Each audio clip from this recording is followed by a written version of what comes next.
Potrebujete ešte občiansky? Pán policajt. Dobre. Som hovoril na tej kolobežke, keď máte vodičák, nemôžete jazdiť. A zhulený? Zhulený? Dáme testy? Už vôbec. Veď mi spravte testy. Ale nebudem robiť testy. Ja nesom zhulený. Vypadnem zhulený. Prečo cítim marihuanu z vás? Marihuanu tu fajčia všetci títo deti. Ja mám 40 rokov. Áno. Nejazdíte na chodníku potom? Dobre. Aby ste nikoho nezrazili. Dobre, ak idete tuto, tak zlezte z tej kolobežky a tlačte ju. Som nevedel proste, že storím oné. To je... Sa učím, áno, tak. Lebo toto nefunguje a... No. Môžete pokračovať. V jazde alebo peši? Hovorím, potrebujete na to vodičák. Zastaviť rohľadka. Vodičák, akože keď to je do 25 km, aj tak? Áno, lebo tam rozhoduje váha. A hlavne, že to má sedačku. Však ja mám obyčajnú kolobežku, teraz som kúpil zváračku. A chcem si tam spraviť sedačku. Dobre, ja teraz úplne 100% neviem posúdiť, či to je motocykel alebo kolobežka. Musel by som to zaistiť, dať to na skúmanie, že či to je motocykel alebo kolobežka. Tu je, pozrite keďže sú tam tie štítky postrhané.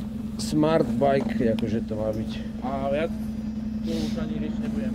Dobre, no teda. Však akože... Jazdiť na to nadrbaný, zdrogovaný a jazdiť po ceste. Ja nepijem a som abstinent. Dobre.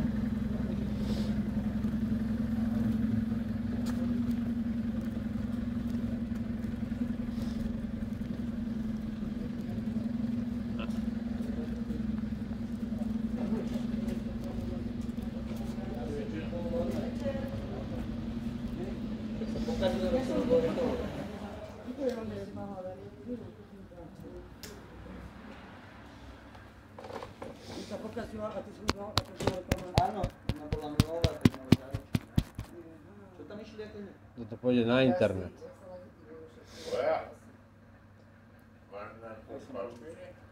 Čo tebe? Máš pokoj?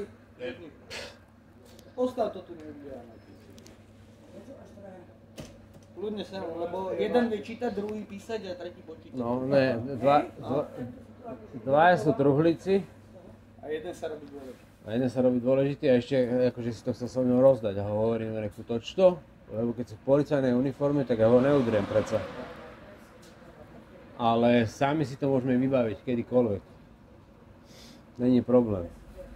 Kedykoľvek. Čo, travujú ich tam? Kde je Jakub? Čo, preč? Tam sedí si. Ale to je v poriadku.